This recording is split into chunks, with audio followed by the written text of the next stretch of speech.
زندگی وہ واحد ڈیل ہے جس میں وقت پر طے کرنا پڑتا ہے کہ کیا کرنا ہے اور کیا نہیں۔ ہر حال میں اللہ کی رضا پر راضی رہنا چاہیے، کیونکہ مشکل اور مفلسی میں بھی راضی رہنے والا بادشاہ ہے۔ دوسروں کی آسانی اور بہتری پر خرچ کرنا چاہیے۔ جو بندہ یہ سوچتا ہے کہ بچانے سے بڑھ جائے گا، وہ بے وقوف ہے۔ ہمیں اپنی زندگی کے تمام فیصلے عقل کی بجائے ایمان کی بنیاد پر کرنے چاہیے۔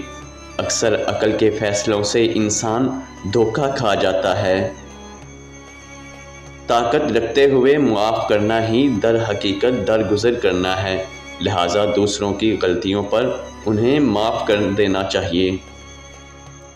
اپنے کام کی عزت کرنی چاہیے، کیونکہ جو بندہ اپنے کام کی عزت نہیں کرتا اس کی کوئی عزت نہیں کرتا۔ ہماری ترقی میں سب سے بڑا کردار والدین کا ہوتا ہے، لہٰذا ان کی دعا لینے کے لیے اپنا آپ ان پر نثار کرنا چاہیے۔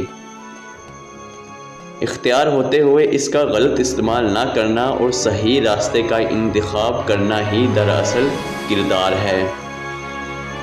بڑے خواب دیکھنے چاہیے، کیونکہ بحیثیت قوم ہماری ترقی کی رفتار سست ہونے کی وجہ بڑے خواب اور مقصد کا نہ ہونا ہے۔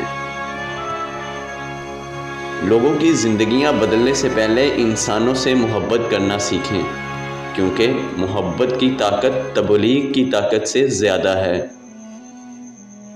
کامیابی کے لیے اپنی زندگی کا واضح مقصد متعین کرنے کے بعد اسے اپنی اولین ترجیح میں شامل کرنا چاہیے۔ ترقی کے لیے ہمیشہ وعدے اور معاوضے سے زیادہ کام کرنا چاہیے۔